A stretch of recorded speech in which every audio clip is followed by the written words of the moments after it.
Okay, that appears to have fixed it.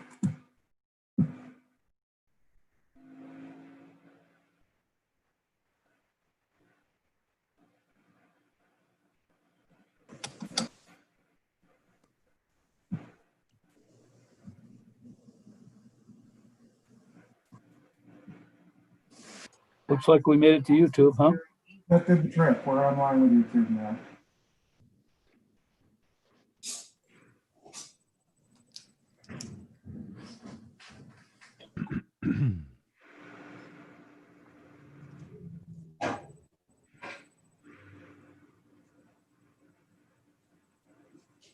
Looks like it worked, right, Travis? Good work. Yep, we're live now. Beautiful. Well, I guess we know who the bad players are. I think that one was on Zoom. We just lost our quorum.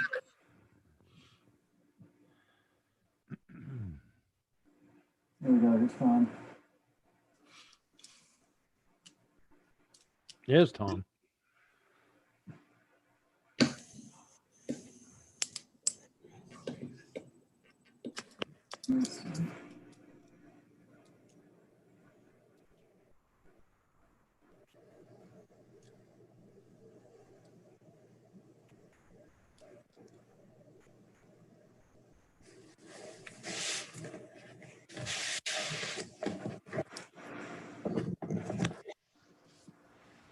So Tom, we're live now.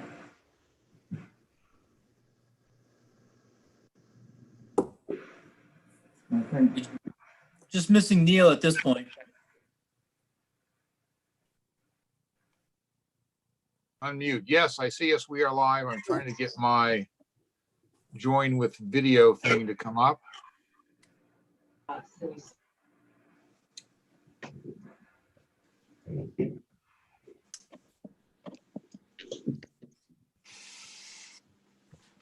Loved ones. We need to protect them.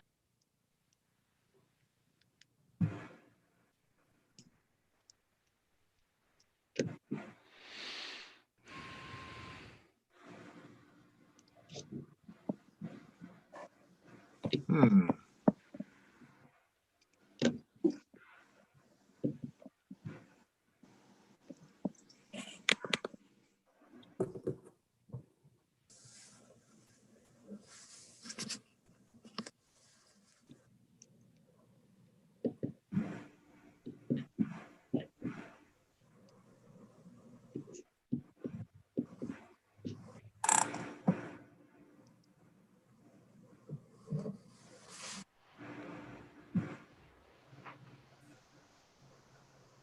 Tom, well, you're on there twice.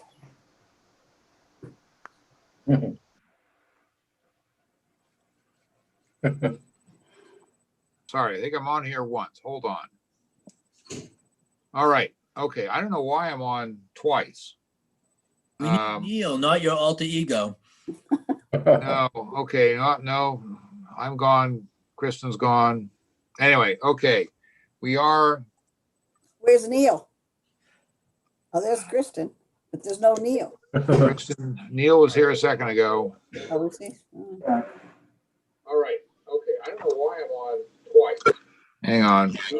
There he is. There he is. There's Neil. Do we have him? Let's see. Oh, yeah. Okay. All right. We're all good. Yeah, and we are definitely live. I can see us. I can see us on the screen. I will. Don't know what happened, but I would like to call the meeting to order. This is the Tuesday, August 2020 meeting of the Cumberland County Board of Commissioners, Cumberland County, Maine Board of Commissioners. I'll call the meeting to order. If you are joining us live through YouTube, I would invite you to submit public comments at the following email address. It's kennedy@cumberlandcounty.org. KENNEDY@cumberlandcounty.org. And we'll stop a couple of times during the meeting to see if there are any public comments. And Kennedy is manning the technical aspects of this meeting, and he'll call out any comments that are there. If you're watching us at some later date, obviously you can't make comments now, but certainly if you have questions, send them to that email address, and they'll eventually filter over to us. So I've called the meeting to order. I'd like to have a motion to approve the minutes of the meeting of September 14, and I hear Susan Watonis Second. moving, and Neil Jameson's hand is waving for a second. And I'll seeing as how it's a video meeting, I'll call the roll. Commissioner Watonis, Yes. Commissioner Jameson. I see yes. Commissioner Gordon Yes. and Commissioner Jameson. I'll take that as a yes. And Neil, unmute yourself. and the chair votes yes, and so that's a unanimous vote for that. Neil, Right. yeah, there you go.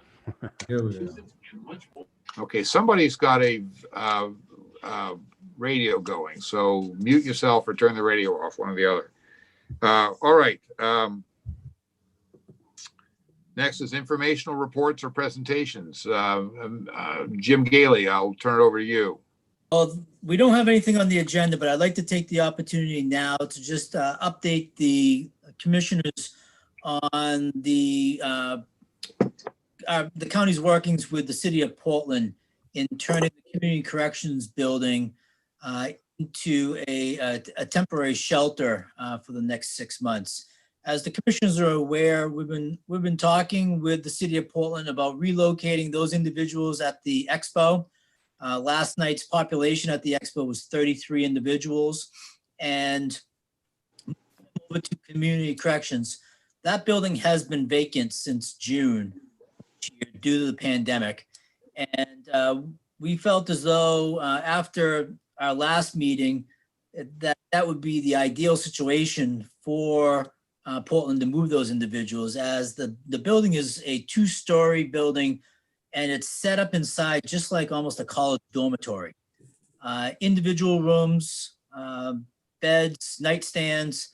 There are day rooms with TVs. There's a kitchen, and we feel as though that's going to serve a terrific purpose for the city of Portland over the next 6 months. The agreement we are currently working on with Portland. Right now, the agreement is up at the county's risk pool. And the risk pool manager and the risk pool attorney are working through some of the liability language that's in that agreement. It's our hopes that by tomorrow afternoon, we'll have that agreement back and we'll be able to get it over to the city of Portland for their review and hopefully encumbrance.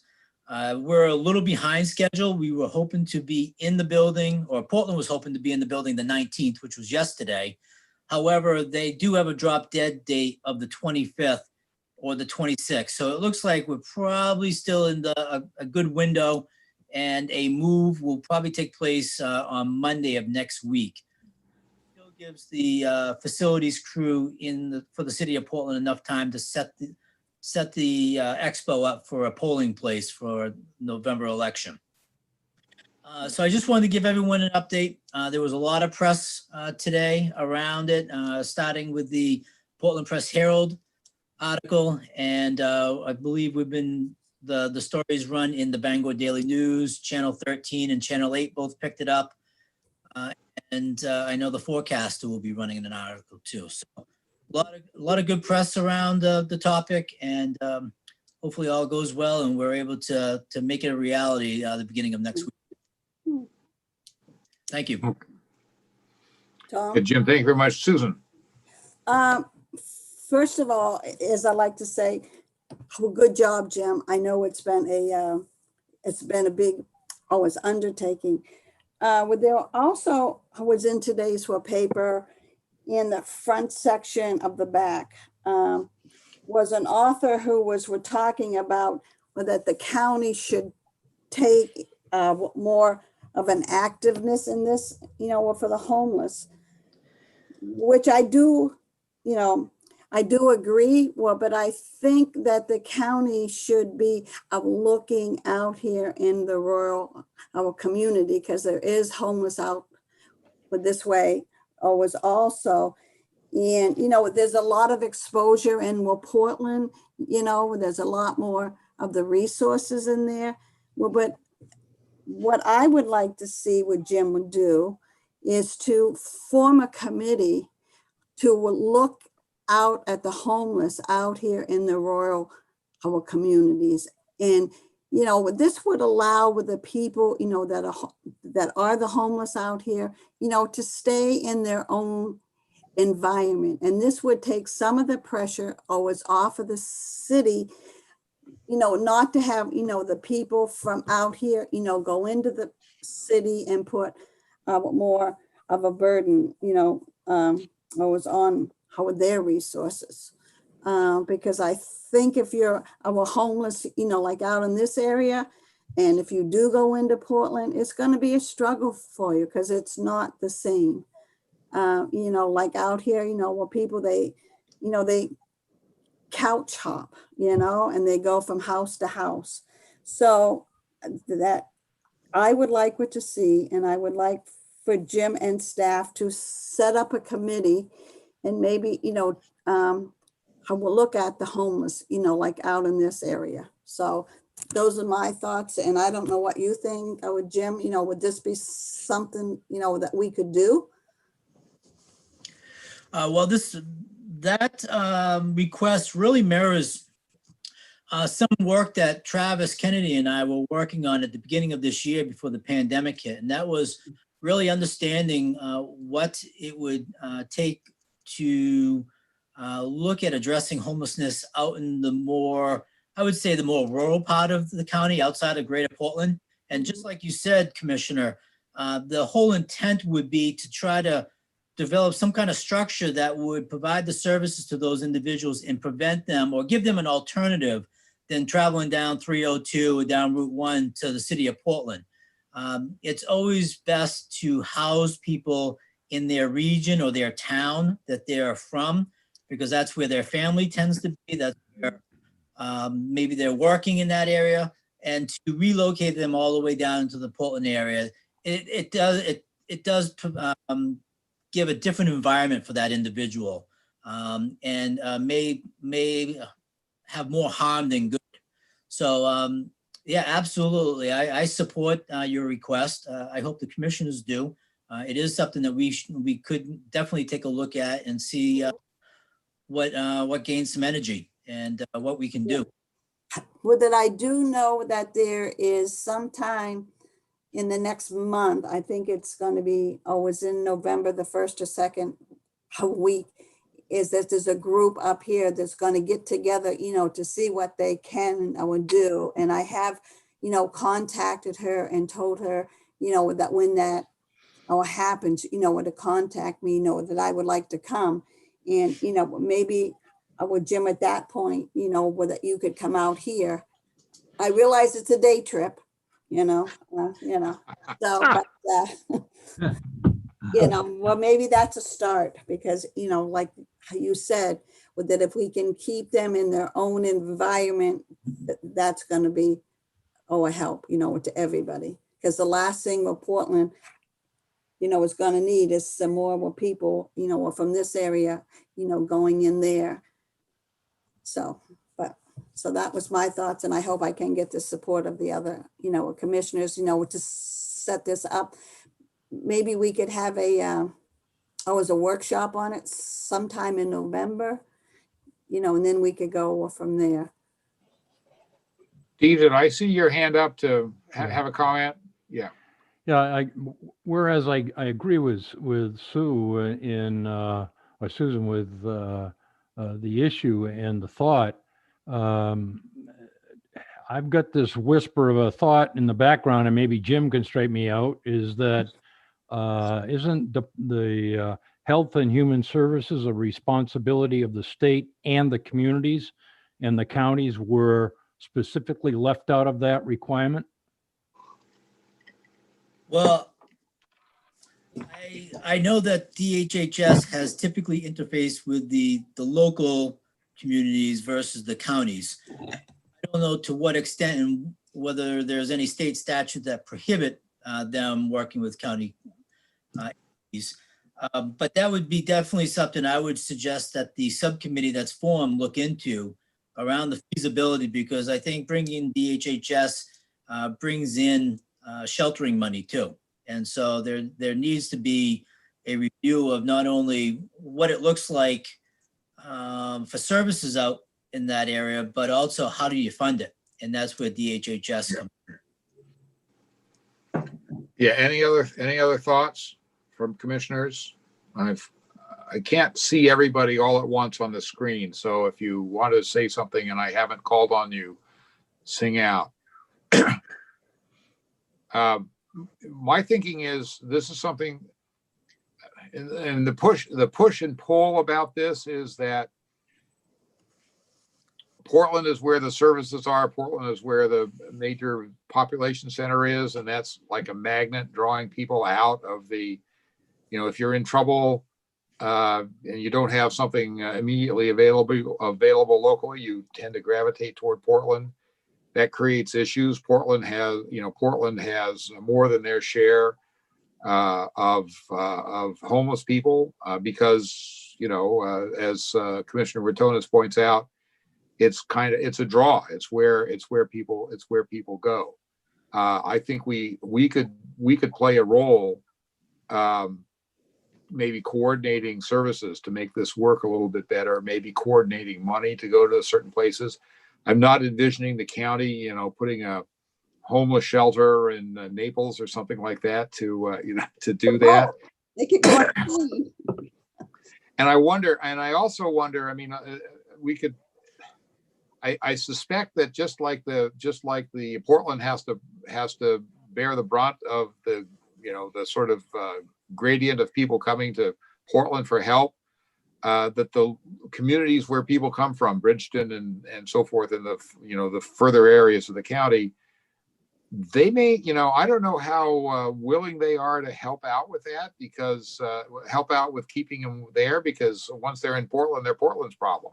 So I'm not sure. So I think maybe the county could be sort of the middle person in this to try to balance this out and maybe make this, things available. So I certainly support the idea. I think we need to explore that a lot. This is something where we could be very instrumental in, ameliorating the issues that arise from having all the, everybody in the county who needs a hand with shelter turning up in Portland is probably not productive for Portland. It's not productive for anybody else. So, Jim, if you're willing to, it sounds like I'm not going to say take this on, because it sounds like you're already taking it on, but if you can expand that a little bit and work on that and maybe come back at us with some thoughts or a workshop possibly next month, we can certainly talk about that. I think this is something where we could look at this from a regional perspective a little bit better than some of the towns can. Anyone else with comments on this particular item? Okay, I see Jim is back. Jim Cloutier is back with us without his Cyberman mask on, so that's nice. I'm sure that won't last forever. Yeah, well, we'll see what happens. All right. Anything else, Jim Gailey, further on comments from informational reports? No. Okay. Thank you. All set. Thank you. All right. Next, Travis, have we gotten any comments from the public? We have not. No comments from the public. Well, we will go back. We will revisit that item later on. Next is the consent agenda. Mr. Chair, Let me briefly read what's on that, and then we can have a motion about that. It's first is Mr. number. Chair, Sure, go ahead. before we vote on this, I'd like to, we'll pull out 20-074. the patrol contract for Long Island. I'd like to have some more discussion on that. Okay. Is that the only one, Sue? Yeah, yep, that's the only one. Okay, so what I would propose for the consent agenda at this point is item number 20-073, approval of sheriff's office commissions for September and October 2020. Item number 20-075, acceptance of a 2019 Stop Violence Against Women formula grant. Item number 20-076, acceptance of $177,943.68 in FY 2020 Homeland Security funding. And item number 20-077, award of bid to Wind Supply of Portland, Maine for replacement of the boiler at the Community Corrections Building. So Anybody, anything else people want to pull out of that? Seeing none, I'll call the roll. Commissioner Gordon? Yes. Can we have a second, please? Oh, sorry, a second. A second from Neil Jameson. Thank you. Thank you, Mr. Gailey. Okay, Steve Gordon, Yes. Neil Jameson, Yes.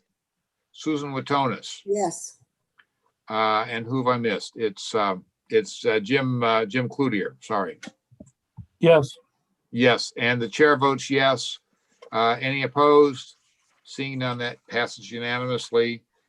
Susan, what do you want to do with the approval of the sheriff's office patrol contract did for Long Island? anybody will look at that contract? That contract is come and gone. That contract was for this past summer. It was signed on June the 6th by I think with Mr. Wood Dudley. I think he's the contact out there.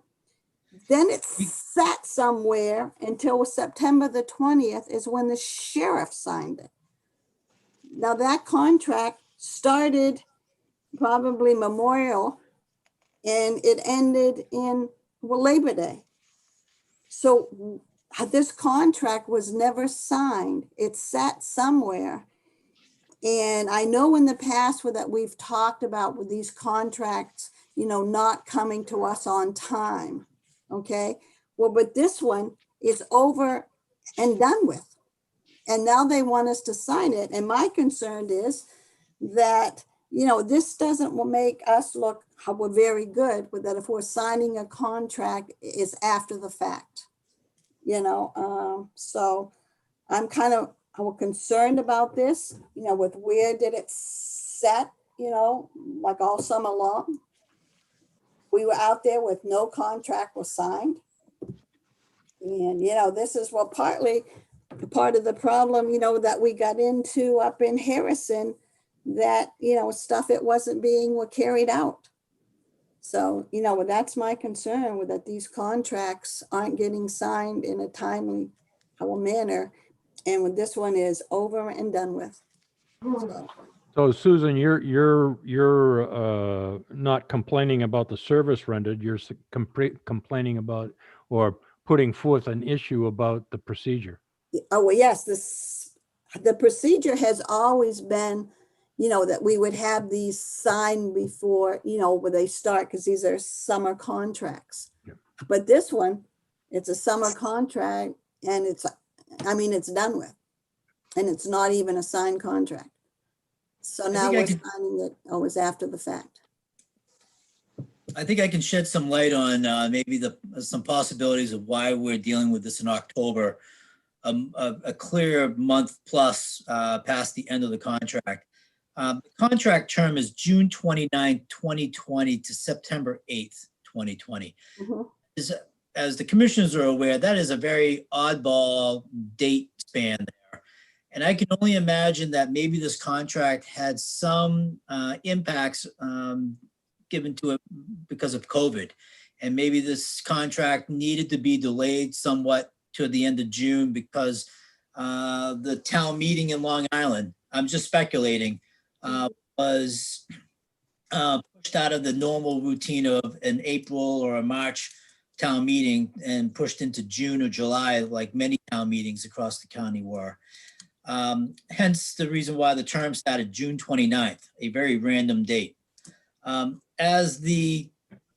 We did meet in July. I believe we met the July 21st. Not sure, it might have taken the longboat coming off the island to the sheriff's office. And we took August off. We did not have a meeting in August. However, the September meeting, we met and I actually received this contract the same day that we met in September. I did not make any effort to put the item on in September because it was way past its deadline. Hence, we are dealing with it a month later in October. So that's kind of what I'm speculating as a time frame and what we're dealing with. But Commissioner Watonis is correct. We should be dealing with these contracts and they should be buttoned up on the front end of things, not on the end of it. The other concern is who is responsible to make sure that these contracts are signed? You know, this has been sitting somewhere since June. What happens is when we get a contract, it typically is the community has signed off on it and the sheriff has signed off on it. And it's just a matter of the commission chair and myself signing off on it. Yeah. Then they get sent back down to the sheriff's office for distribution from there. But the sheriff didn't even sign it until September. That's my concern. So, you know. Yeah, Alex Kimball, I think I saw your hand. Yeah, I was looking through some of the working documents on this, and definitely the back and forth on finalizing the costs did occur back in May. And sort of the final version of, there's sort of a background document that we create where we do all the pay and benefits, and that gets presented to them. So certainly the effort and the original agreement on this occurred prior to the summer. Just for the sake of that piece of it, question of what took it so long for the actual physical signatures to make through is there, but certainly in terms of buttoning up number, that occurred well before the start of the summer.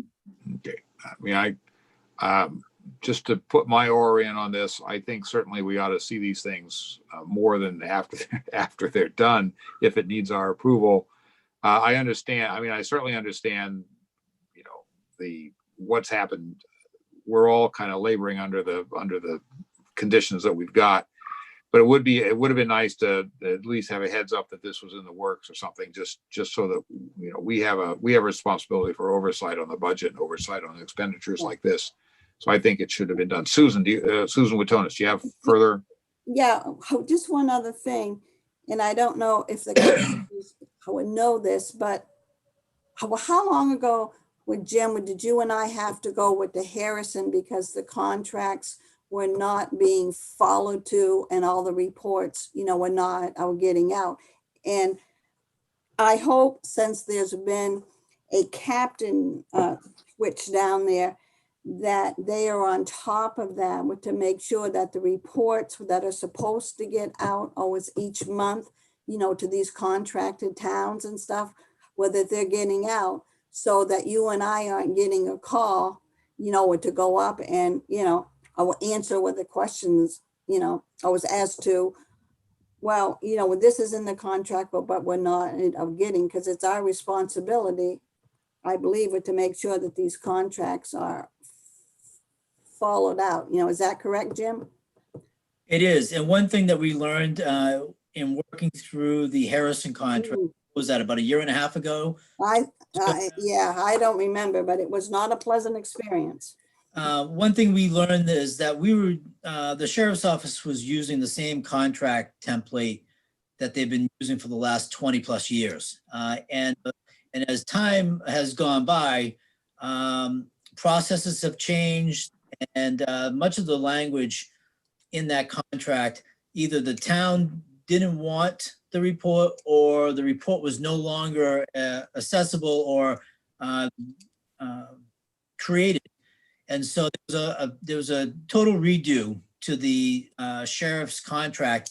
And I kind of skimmed through this just to see if I could see whether this summer patrol contract would fall into that category. And I think this is a different contract, but those contracts that we have with communities that we have year-round patrol officers, that contract has been updated as of 2018, 2019 to reflect more current day practices for the sheriff's office.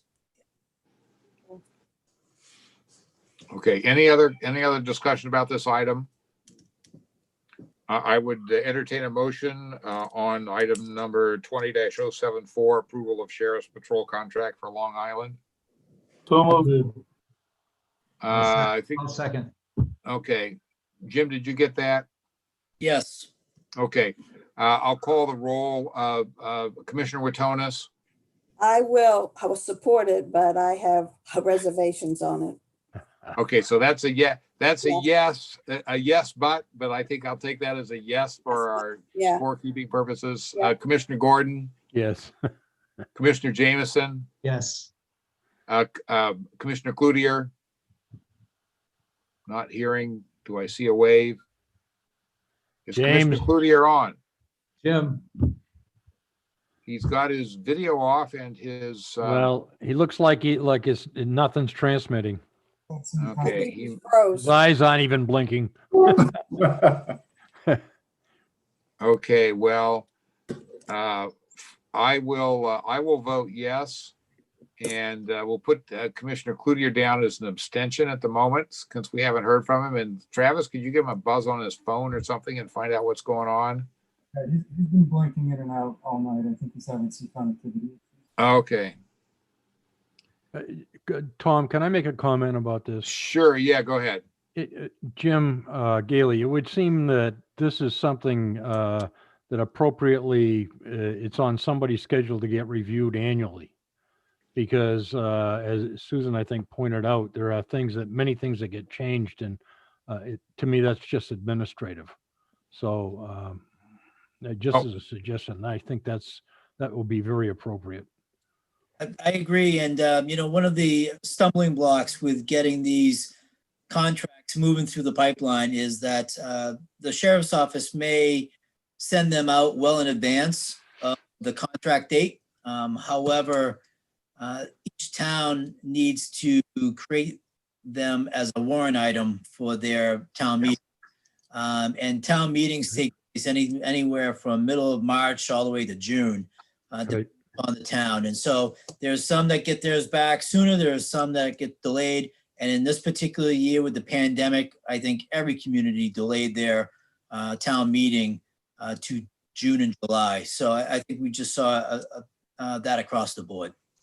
Well, I think that's very appropriate, but I guess, and I maybe wasn't clear, what I was really looking at is the template and the format.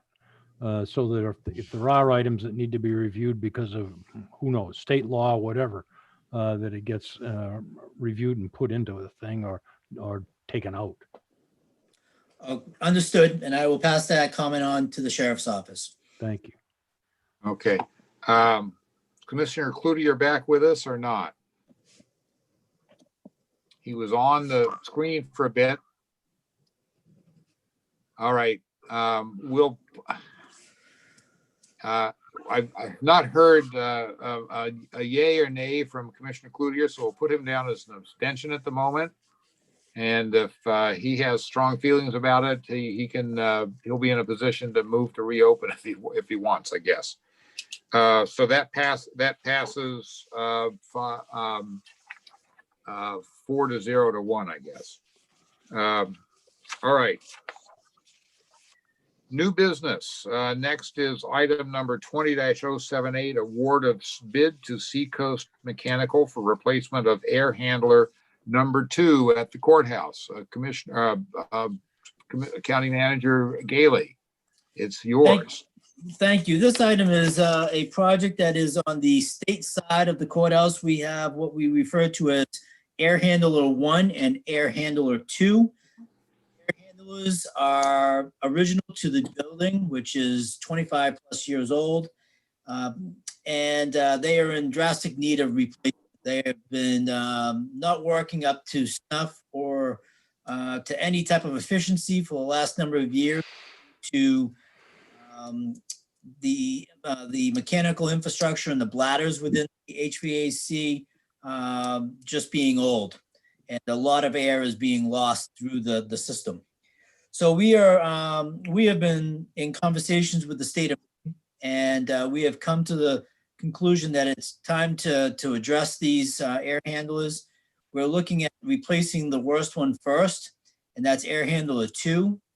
The replacement will be to bring it up to current ASHRAE standards. And more importantly, as you probably have heard through the last couple of months, the increase of filtration, which is very of interest to the state of Maine, and that would be through a MERV 14 filter, which is a size filter that is recommended for buildings due to the pandemic. It is a filter that will catch, I guess, molecules, water molecules in the air and filter them out so you don't spread them throughout your building. This is a very expensive project. It's being pinned at $409,000. That includes contingency, and that is largely because the air handler 2 and air handler 1, it looks as though the building was built around those systems.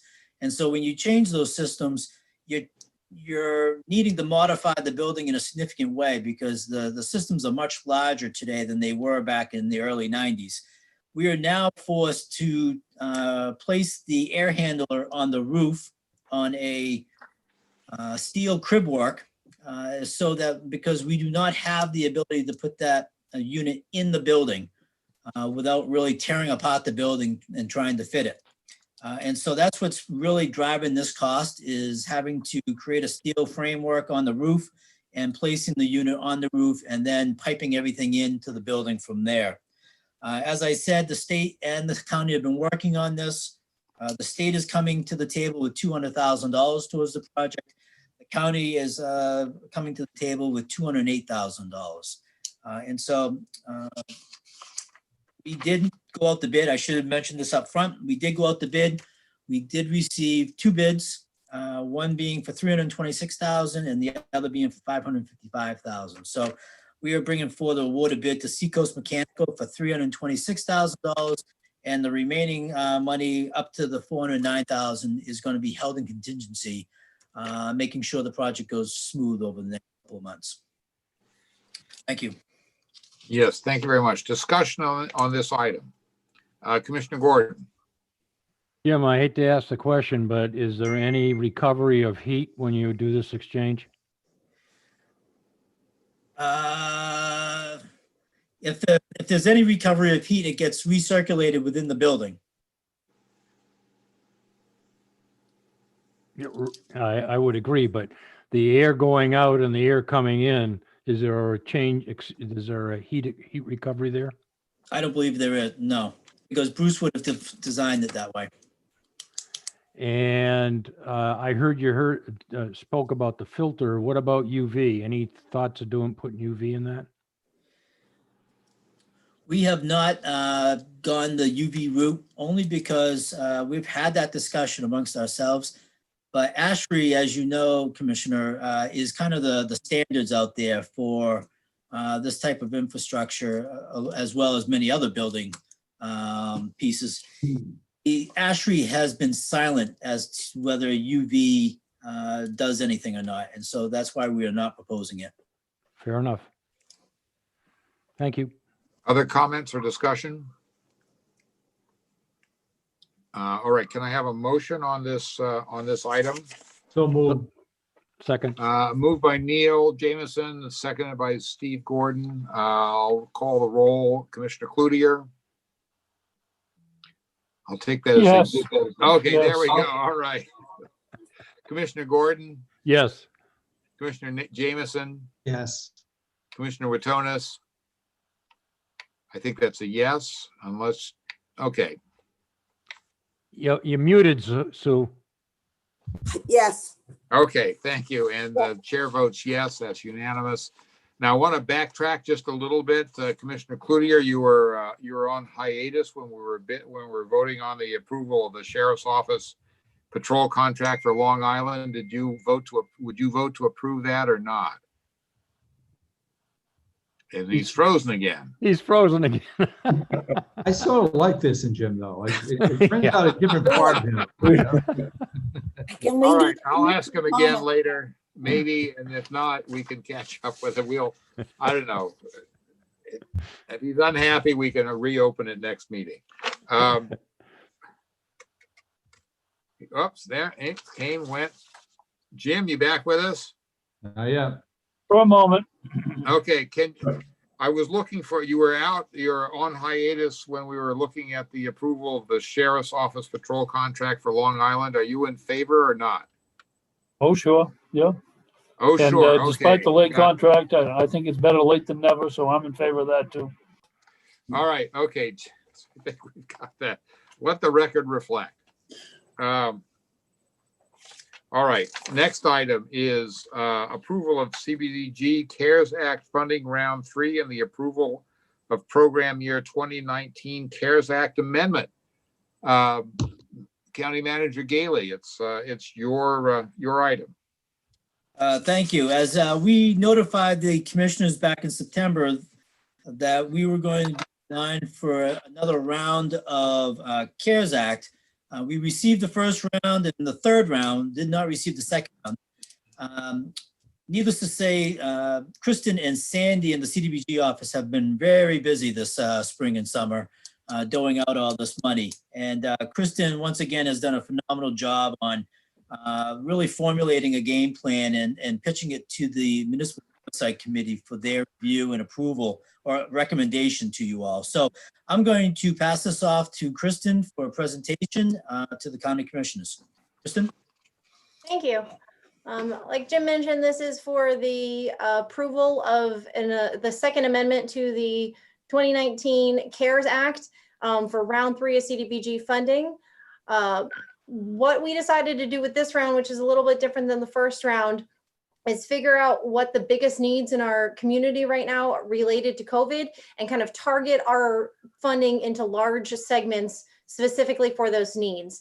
And some of the needs that you mentioned at the beginning of the commissioners meeting about homelessness are something that we're trying to address with these funds. So we're kind of looking at the main needs that people are really facing right now. One of it being food, the other being shelter, and the other homeless prevention. So we have decided to continue the homeless prevention program by offering rental assistance and utility assistance. And we're going to do $500,000 for that. In the first round, we did $215,000, and we blew through that in a month and a half. And then the state program kicked in and took over offering rental assistance. The statewide offered 17 million for rental assistance. All of those funds have now been allocated to individual homes. They're still being processed, but they have cut it off. So starting October 1st, there is no more rental assistance being offered at the state level. So what we have decided to do is give that 500,000 so that we can offer rental assistance again to help prevent that homelessness, so that we don't have people coming to Portland or couch surfing around their communities. In terms of the homelessness, what we'd like to do is offer $200,000 to the city of Portland to cover the bed night costs of roughly 15 people a night, and that would be covering the cost of non-Portland residents that are the rest of Cumberland County that are staying in the Portland shelter. So we worked hard to come up with a cost per bed night. And in that cost per bed night, we also looked at what is not reimbursable by the state to kind of figure out what the true cost is of what the city of Portland is picking up.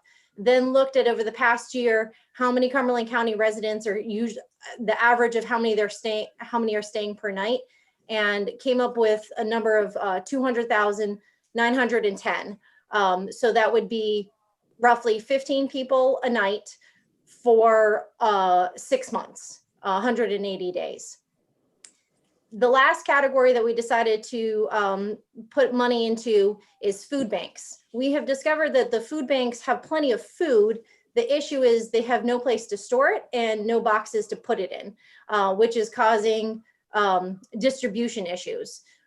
In the past, usually what food banks do is they allow the use of reusable bags and banana boxes. But because of COVID, neither of those are an option right now. And so these food banks are having to use one-time use cardboard boxes, and they cost about $1 a piece. So say you have 500 families coming through on a weekly basis to your food pantry, that's $500 that the food bank is having to shell out in just the cost of boxes. So what we are doing is we're partnering with Wayside Foods and Good Shepherd Food Bank. Wayside Foods will purchase these in bulk, and Good Shepherd Food Bank is going to help with getting the message out that these boxes are available, so that food banks all across Cumberland County, excluding the city of Portland because they have their own CDBG funds, will be able to come and collect as many boxes as they need free of cost. The rest of the 273,000 will go towards other items that food banks need, freezers, tents, so that they can continue doing outside food distribution, other packaging supplies in order to get the food out to individuals, and anything kind of COVID related in order to help them rearrange their setup so that they can keep giving out as much food as possible and staying open as many hours as they can. All of this, again, is to kind of help with that base level safety net of keeping people housed and safe and fed while everyone's still dealing with the impacts of the coronavirus. As we mentioned, this is for amendment. So we have to have a public comment and a vote on this, and then we're going to send it off to HUD for their approval so that we can get these programs up and running. One important note is we found out on Friday that HUD has been informed that there has not actually been a congressional sign off on these funds. We're hoping this comes quickly. And as soon as there's that congressional sign off, we can start the program. They want us to still go ahead and turn everything in so that the moment that sign off is done, they can release the funds to us and we can get the programs going. We just don't have a date yet as to when that's going to happen. Okay. Questions or comments? Yes, Commissioner Gordon. I have a concern in that the notice in the papers said that public comment closes on the 22nd. How can we vote if the comment doesn't end until the 22nd? We usually try and do the public comment so it's before the vote and after the vote, so that folks have a chance to comment on how the vote, to comment on the outcome of the vote.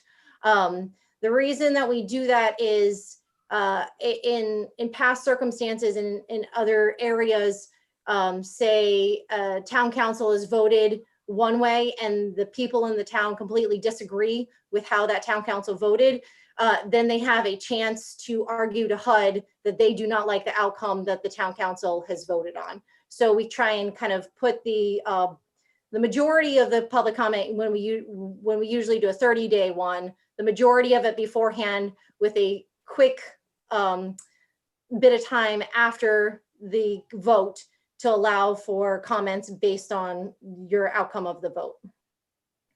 The second issue I have is that whereas I agree that, we certainly have to look for the homeless, et cetera, but one of the things that you hear a lot about is the communications for kids that are in school and access to the internet so that they can get their education.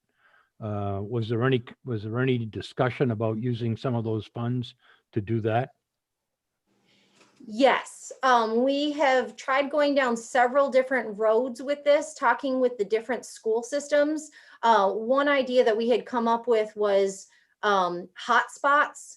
So offering different types of hotspot devices so that if somebody doesn't have access, a student doesn't have access to the internet, that they could get it. The issue that we keep running into with almost everything related to schools and remote learning is that there's already some other CARES Act funding source that is supposed to be covering it, which makes it ineligible for us to offer that same service. So for example, with the hotspots, there's already a CARES Act grant for that. So we can't offer it. But that's the only option you have? I mean, isn't there other services? We tried, we talked with the South Portland school system and, the, Bridgeton, out in Bridgeton. And we couldn't really pinpoint, something that would be an eligible activity for us that they needed help with. Fair enough. Okay. Other comments? Yeah, I would just like to say, Kristen, thank you for your efforts and your staff efforts. This is obviously a quick turnaround, and it's critical funding for the citizens of our county. So thanks for the extra effort in making this happen. Yeah, my comment is I'm actually in awe of this particular report because you've broken it down into specific things, specific deliverables, specific items, and the money is being allocated to stuff that needs to be done. I would not have thought about boxes for, how does the food bank get their stuff out? I mean, it takes me back to a class I took in college on, anthropology. One of the things that turned us into humans from being apes in the trees is the ability to make something to carry things with us. And it may have been it may have originally been a grass, woven grass bag that our far distant ancestors could use to dig up roots from the ground and carry it back to the campsite. But that's a thing that pushed us on our way to being what we are now. And it's still there, right? Because if you've got a food bank and you're out trying to find a way to feed your family, you need a food bank, go to the food bank, you need a way to carry it home. So that carries through. And here it is, we're supporting, an ancient technology in the 21st century manner. So I was absolutely astounded at your comments. So it's a wonderful, you've done a wonderful job with this. So my hat is off to you for this. Other Thank you. comments? Other comments? Seeing none, I'd look for a vote. Do we need a vote to approve? What are we voting on, Jim? Yes, we're voting to allow Kristen to send this report on to HUD. I'm looking for a motion. So move. Neil Jameson, seconded by Steve Gordon. I'll call the roll. Susan Witonis, Yes. Commissioner Gordon, Yes. Commissioner Jameson, Yes. Commissioner Cloutier. Not hearing, is he on at all or not? No. Okay. The chair votes yes. We'll catch up with Commissioner Cloutier later, and if not, he comes up as an abstention. Thank you very much. Yes, go ahead. One last quick thing. We will be getting our regular CDBG funds shortly and potentially getting more CDBG funding. So Commissioner Gordon or anyone else, if you hear of any needs within your community related to school or anything else, please send them along our way so that we can start doing our legwork as soon as possible to start heading down those roads, because a lot of times it's just a matter of trying to finagle it the right way so that we can get CDBG funding to those type of activities. The more information we get, the better off we are. Nasty question, Kristen. Is this just CDBG funds? Is it for the whole county? For the county, except for the city of Portland and Brunswick. Okay. Anything further on this item? Seeing none, we will move along to executive session. No, sorry. Yes, executive session. I'd like a motion to go into executive session in accordance with 1 MRSA section 405 sub 6 sub D for the opportunity to discuss negotiations concerning Cumberland County Communications Association and NCEU Local 110. Do I hear a motion? I'll make a motion.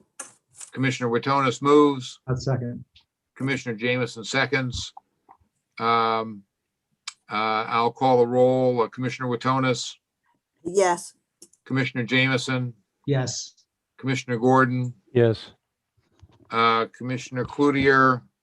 I think he is completely Absent. so we'll put him down as a 0. And the chair votes yes. So we're now in executive session. For those Okay, of you Mr. who- Chairman, could we Yes. take a pause